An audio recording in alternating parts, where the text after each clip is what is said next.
Toet, this is Gypsy Medicine Woman and the Flippin' Life Cheerleader, and this is where the romantic first date was, right here in this lovely spot.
Hello everyone. My name is Cynthia Toet. And as I go along and share my twin flame journey with you, I want to make a statement up front that just because I say I'm in a twin flame journey doesn't mean my twin believes that I'm in a twin flame journey, or maybe they do, but I'm uncertain of that. And it doesn't matter. They don't have to agree with me. They don't have to even know about me. They can have their own choices and their own opinions, but one thing for sure, I will never mention their name. I will never mention the place that they work. I may give tips and clues, but I will never ever point my finger at them because this is my journey. Now, I would have always liked them to be along with my journey, but they've chosen not to, but that's what twin flames do, right? But is it really a choice is what I don't know. Is what I really do know, this twin flame journey is definitely a spiritual awakening journey. But I wanted to share my journey with you because it is so unique and so intense, and I can tell you in bits and pieces, but I want to tell you in somewhat of an order. So in today's show, I'm going to tell you about the pursuit, about where I was the one that was in pursuit of my twin and not having any idea that I was pursuing them. And if you're talking twin flames, quote unquote, they do use the terms runner chaser. And so this would be me being the chaser, but again, I had no idea that I was being a chaser. And the pursuit, I would have felt like I was trying to trying to get my twin to see me. It's like, hey twin, here I am. We got a lot in common. You want to talk about this? But so anyhow, I wanted to start when I actually ran across my twin the first time. I had no idea that was my twin, and they were the ones that approached me, and it took me another year? It was a year later that I actually ran across their content online, and I was struck to what they were doing and what I was doing, and how the universe had aligned us up in this weird kind of way, but yet really hadn't lined us up. But I actually saw their content, and within probably 10 days of me coming across their content, I actually got in my car to do the drive. Yeah, it's the drive. It was a 500-mile drive. It was. No, actually it was a 1,000-mile drive because it was a round trip. So I was driving down to my twins' business place. They had a business and normal work hours and everything. So I thought I'd just get in my car and drive down to where they work. It's their business. So I didn't think anything wrong about what I was doing. All the way down there on the drive, which is 8 to 10 hour drive, I felt like I was doing the right move. I felt excited. I felt I didn't really feel nervous. I just felt like it was what I was supposed to do. I was supposed to be going to let this person know how we have a lot of similarities that I felt when it came to not just our spiritual ways, but how we speak out to the collective. when it comes to dealing with our emotional selves. That's my intake. It doesn't mean it's their intake. It's my intake. This is my journey, so I get to share it. I get to share it my way. They do not have to agree with me in any which way, shape, or form, because, it's my life journey. It's been one of the funnest journeys I've ever been on in a lifetime, but it has had its down points too. So the drive was really, really, really neat. And I'm going to actually talk a little bit more about all of these things in detail per chapter as I go through. But for right now, I'm just going to tell you about the pursuits. The drive was amazing. Of course, I guess I can tell this part. Let's see. Because there's some of these chapters that I want to get more in depth and detail, but in this drive, I get to the location of the business. Let's do it that way. I get to the location of the business, and it's locked. The business hour says it's open, so I'm walking around and trying to see where. If there's a possibility that they're around, or if I can leave some kind of note, or maybe they're outside, but that didn't happen. And so while I was sitting there in my car, I got in my car and I started writing a note to let them know why I was there. But I wasn't letting them know it was for this spiritual awakening thing. I was letting them know how I felt like that we had a lot of similarities, and we should connect. While I was writing that, he had his co-host come out. That's what I call them. I don't know if that's what they were or not, but I call this other person. Their co-host came out and asked, what I was doing, and I let him know. And he said that the gentleman was a pretty busy man, and he would get the letter that I was writing to him, and then get back to me on an email. And so I was down in that area for almost a week, because I was down there for my daughter. She was going to college down there, but so it took him about 3 days for me to get a response back, and the response back was he was too busy, didn't have time for me, his schedule was booked out. And myself, I never really even thought about what this man did on their work time, or how busy their schedule was. I never even thought about going ahead and trying to make an appointment with him. Well, I guess that would have been the right thing to do, but I guess when you're on a twin flame journey, it's not really as simple as that. But the whole drive down there, we both have social media sites. I was actually posting, and I actually messaged him on his Facebook Messenger, I think it was, and then I was messaging him on the Facebook post, and because I was excited about this journey. But when I actually got the denial that they didn't want to see me, or didn't have time to see me. And at that time, it was like the followers came at me and said, "Get out of here." And they were actually rude. They were really mean. It was like, I felt like I showed up at a business location with the time and the date to when those hours were there. So I didn't feel like I had done anything wrong. But once the followers found out that I had done this pursuit, I guess they felt like I shouldn't be there either. So I actually had to block a lot of them, because I didn't feel like I had done anything wrong, and I still today do not feel like I had done anything wrong. So that kind of like started my journey off yeah, but nah. So anyhow, I ended up going back home, and I actually gave it up. I just didn't ever think about it, and I continued on working on my YouTube channel. This is long before I started doing my live shows, but things happen in my life, and the next thing I know, that I'm down living in that area that my twin was in. And at this time, I still don't even know about what a twin flame connection is. We're just going to call it that as we're going on in this journey, because that's what people will connect it to. It could be a twin flame journey, a soulmate journey. It could just be your life journey, but it is a different kind of journey. To me, it's a spiritual awakening journey, but I got it named as a twin flame journey because that's what people will recognize the things that I've gone through in this journey.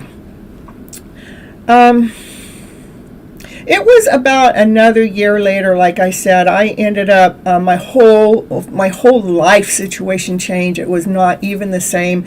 And I was actually now living down in that area. And I would get signs. I would get signs from the universe. It was really neat, the signs that I would get. When I actually first moved down there, I would see this, I would go outside and I'd see the moon, and the moon, yeah, I would have a big old round circle around it. And I would say about 10 minutes later, I'd go online and to go listen to some of the content that my twin was doing, and that twin would have a big old round circle around it too. And I was like all in amazement, all in like, I was giddy, you know, like I was the teenage girl, like chasing down this divine masculine. But I didn't feel that way. I felt like I was more of a connection with divine or spirit. In fact, how I actually ended up down in that area, before I actually got down there, there were some other signs. There were signs that actually led me down there. There were really neat signs. Like when I rented a B&B place,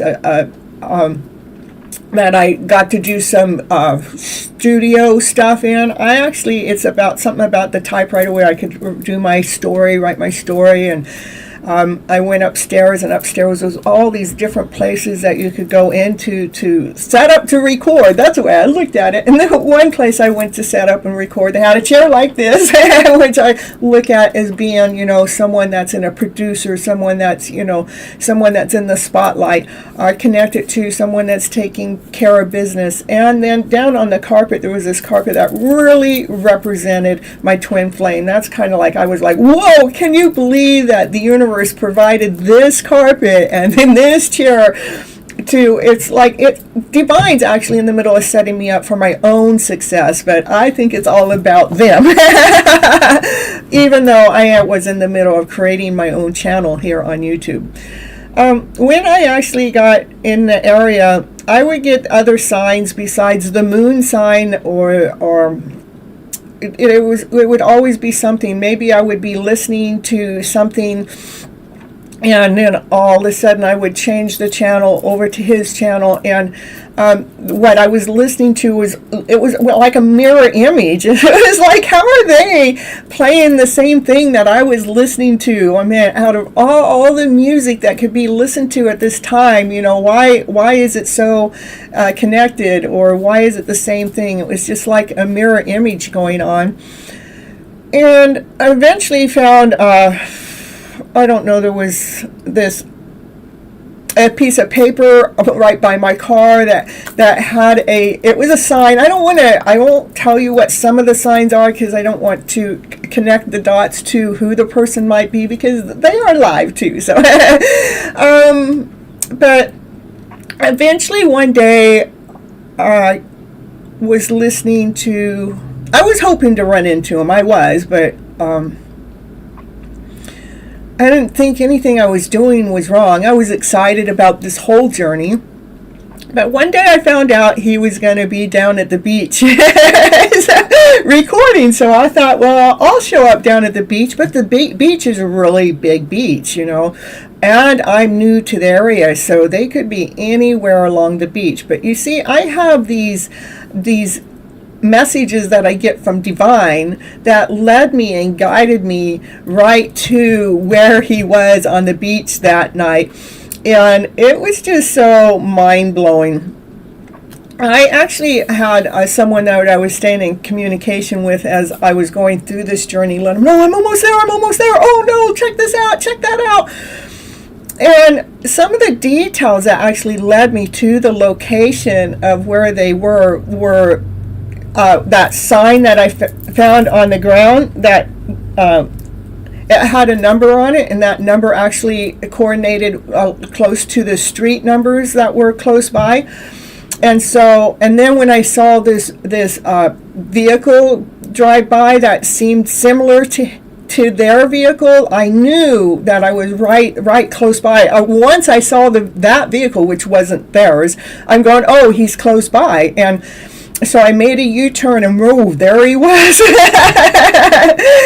I hurried up and got out of my car and looking around, making sure that was the right vehicle. And eventually they're at it in the background and they're honking, they're beeping. They're making the car make some noise or beep. But I jumped and I said, you mofo, I knew that they were playing with me, okay?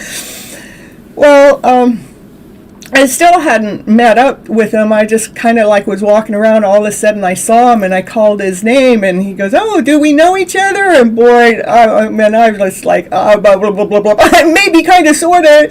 And I had about 5 minutes to communicate with this person. And then they had asked me, why had I not used the phone number? Why have I not tried to make an appointment? Why haven't I called the number over here? And I'm going, well, I really didn't even think about that. So as soon it was about a 5-minute conversation. That was about it, and so I was gonna go home, and I went ahead and made the call, but I never did get a call back. But that night they did a recording, and they did a recording about this is the first romantic date. Well, kind of, sort of, and so I kind of did my own recording, which is in the beginning of the video. It's in the trailer that you can see that I went down there the very next day when the sun's shining bright and it's looking so good, and this is where we met at the first romantic date. Yeah, it was kind of like our first date, but not really, because we had really met. It was a couple years now. I'd been like 2 years into this journey that I didn't even really know I was on. So that was our first romantic date. Next, there was an event that was going on in a different state, and it was like a 3 or 4 day event. Anyhow, when the event came and opened, I wanted to go, and I wanted my friend to go, and I just happened to have the money to be able to pay for both of our ways to go and get there, and she was able to get her time off. So everything just like clicked into place. That means it was meant to happen, because she had a lot of other things to do. For her to open up that time frame to be able to come with me, for it to actually happen so magically, it was just so beautiful. So I went ahead and I bought the tickets, and it was a weird time of the day, but when my printout came out, it said it was purchased at 11:11. So I was like, "Woo! I just made the right move!" Woo. And that took me to the first dance. It's a whole adventure. In fact, I will probably do a whole nother video to talk about that time frame, because it's a pretty big time. But it was a first dance that I was able to have with my divine masculine in this weird kind of roundabout way. You see, they were up on stage doing their thing, and and there was music playing, and they were up there doing their dancing, and I'm in the front of the stage. I'm dancing to it. Everybody else was way back there. It was like I had the front center dance stage for I don't even know how long. It felt like forever. It just felt like the stage was mine. It was ours. And I actually did get to see him at that time, and I got a picture with him, and he said, "Oh, nice to see you again." Of course, what you don't know between that first romantic date and this first dance is in between there, he had blocked me over there on his Instagram channel. So, yeah, I don't know why they blocked me, but that's the way it went. So that was when the block happened, it actually touched my soul, where I was heartbroken, because I couldn't understand why I was being blocked. And so myself, I'm in the middle of all these emotions, meaning that I deal with our emotions. I flip our emotional stories around it better. So I'm going, okay, what are these emotions that I'm feeling? So I started writing them down. What are the emotions that I'm feeling from, the denial, from the rejection? And what I did from there is I circled all the emotions I was familiar with. That meant those were mine to deal with. And any emotions that came in there that I wasn't familiar with, those were his. So I gave them back to him energetically, you see, because, this is my journey, not their journey. It may be their journey, but I don't know their side of their journey. I would love to be able to get myself and them together to see how this journey all folds out. But there's a lot of things that have happened in this journey that I don't know if that's ever going to happen. That's why I'm doing my show here and letting you guys know about my twin flame journey. So that first dance, it was just I just felt like I had the whole floor with them, and when the whole dance and the music was over, he was behind the stage and I went behind the stage. Yeah, I did. I was brave. I don't know where I found this bravery in me. It's a whole journey. I will have to do a whole video on that journey, but for right now I just want to talk about that first dance. But I went behind the stage and he's talking to these other guys, blah, blah, blah, blah, and he sees me, right? But when he's done talking to the guys, he doesn't come up towards me. He walks away and goes up and towards wherever his backpack is. So I just got brave enough and I walked up towards him and I touched him, and he made a peacock move, like he stood tall, shoulders high, chest out, shoulders back, chin out, and the eyes sparkled. And what I told him when I touched him is I really enjoyed his show. And he goes, well, thank you. And then I told him, well, I just wanted to let you know, my friend and I are going to go out to dinner. And he put his head down because I think he thought I was going to ask him to come join us. And I said, so I hope to see you later. And so I just left, And that was all that I saw of him at that time. That was our first dance, right? It was probably another 5 or 6 months later. They were having a dance at their place. Woo! A special event, not just a dance, an event, and that's my second dance. Yeah, so I got 2 dances with my Divine Masculine. They don't even know that I call him my Divine Masculine, but I think he's interested. I felt like he was putting on that dance in December for me, but what I don't know is how many dances he's done at that location, many times probably before I was ever even there. But to me, this dance was for me. So we had our second dance. So what do we have so far? We have the drive that I didn't get to see him. We have the first romantic date. That was down at the beach, And then what do we have now? We have the third. It's up in the mountains where we got to have our first dance. And then next we have the second dance, which is at his personal location. Yeah.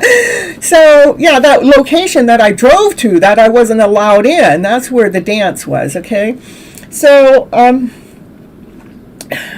after that, there's some things that are going on in between all of these things that I'm mentioning, and that is keeping me tapped in and tuned in to this Divine Masculine, to why we are connected. There were just so many things that would happen that we would do at the same time, but I'm going to leave that for another show. I'll probably be calling that the mirror image or the mirroring. We'll do that. So after the second dance, there was one more meetup. And this meetup, they were actually in front of, on the stage in front of a bunch of people. And it was really neat. On the way there, I'm driving there. My car's really recognizable, I'm the black car with the pink stripe. And when we're driving in to the parking lot, they are there. I mean, we're like side by side, and we're both buying our parking ticket at the same time, and I'm shaking so much. I talk about, you talk about nerves that you don't even know are there. All of a sudden, the nerves are there, and I'm getting my ticket. Well, they got their ticket, and they're long off and out of there. And so that's my first encounter at this meetup.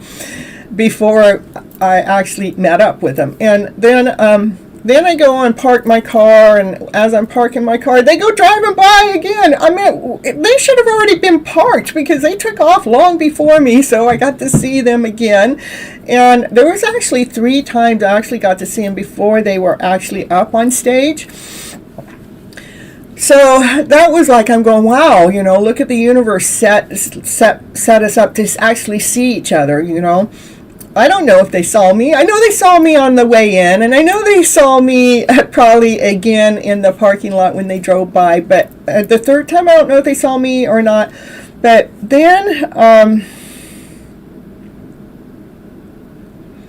yes, they're up on stage, and I'm in the back of the room, and I'm just standing there, and all of a sudden I go, I need to go ahead and find a place to sit. And so I go around this pillar that's sitting there, and I go around this pillar, and I go to sit down. Well, where I sat down is where all of his cast is, that I would say people that are, you know, doing the recording. Just his crew was there, right? So I felt like, well, I'm right here with the crew, you know, and it was like I didn't set it up that way. It's divine set it up for me to be there with the crew. I actually gave all the crew members hugs, and they all welcomed me there. And then after the event, my Divine Masculine allows people to come up and talk to him, and I give him all the room he needs to talk to everybody else before I go up to talk to him. And when I finally did, when I'm telling my story, I think of other pieces of the story, but because they just had a long trip, and so they were probably pretty tired to even be there. But when we had our talk, it was like a 7-minute talk. And my question was, is I still wanted to make time, maybe have an hour with him for us to discuss my journey. That had something to do with them, but they didn't have time for me. They told me that, you know, they were pretty busy and they couldn't see connecting with me for another year. But the things that came out during that time is that was when I found out he really didn't like the fact that I was putting this energy out there that we had some kind of spiritual connection outside of this 3D world. And I really look back at that time, and I really wish I would have responded differently, but how I responded was, I'm sorry that I made you feel that way in any which way, shape, or form. But when I look back, I still today have never mentioned his name. I'm not when I'm live, nope. And I never mentioned where he works or what he does, or I mean, if I do, it's in a roundabout way, but anybody can be doing those things. But I really take the things that are really like spot on, would mark him. I don't allow that to happen. I don't do that. So, but I wish I would have said, oh, you thought I was talking about you? And he did congratulate me about my show. I told him I started Your Hidden Love Story about, it was probably about 2 or 3 months going at that time. And I started Your Hidden Love Story had to do with this journey, besides the fact I was already doing things online, but when I started Your Hidden Love Story, then that's what happened. Then, after that meetup, after I had the talk, and he told me twice that he didn't have time for me, I said, okay, thank you, nice talking to you, and I turned around and walked away. I'm being professional about it, I felt. And I went and was next to his co-host, talking to his, I call the person the co-host, I don't know if that's what their true position is, and the co-host was going, yeah, that he never gets out of the cage. He never gets out of his man cage. You need to go back up there and you need to go ahead and talk to him more. And I said, no, I already said everything I had to say. Thank you very much. Because I'm not going to push somebody. If they don't want to talk to me, they don't want to make time for me, so be it. I'm okay with that, you know, but it really did hurt me. I had to go through a lot of emotional feelings over that. I didn't understand why he didn't want to have anything to do with me, or why he couldn't find time. I guess probably because of my pursuit, right? And I had met up at the second dance. I had met up with a couple of his followers, and one of them actually ended up coming over to my house. And today I wished I never let that person in my house, just because I felt like I got manipulated in the end, is they kept inviting me back to a third dance at his place, and I really didn't feel inspired. I didn't feel like going, but she kept going, oh, come on, let's do this, blah blah blah. And the first time I went, I was right at the door getting ready to go in, but for some reason I checked my phone, and the phone said something about that a dance had been canceled or something had happened. So I turned around and left, but I messaged one of the other people that I was supposed to meet there. They did not get the same message that I got. So it was about 2 more weeks went by, and again the followers, they wanted me to show up there. And it's like, I'm really not feeling it. They go, well, come on, we really want you there. And I'm thinking, well, how is this person that's asked me to go there even going to make it there? Well, there's going to be someone else there, so I guess I can go ahead and go. So I went ahead and got my ticket, and I went.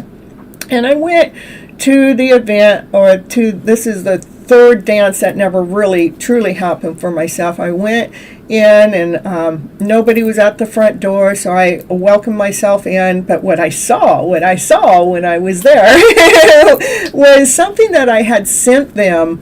I might have sent it to them on Valentine's Day, but I sent them a gift, and it was right there at front, centered on the couch as I was walking in. So I know my divine masculine's thinking about me, right?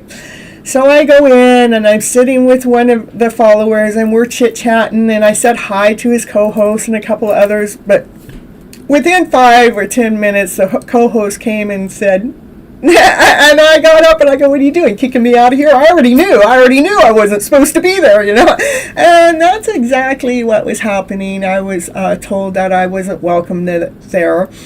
I didn't know why, besides the fact that maybe he felt like I was chasing him or pursuing him, all except he has lots of followers, and followers that follow him wherever he goes. So I don't know what's different about my follow or my pursuit.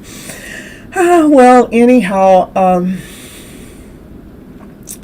that I got in there, and yes, his co-host had pulled me to the side and told me that, he didn't want me there. And I said, fine. I go, the only thing I wanted to do with him was to really share my journey with him that I felt like had something to do with him.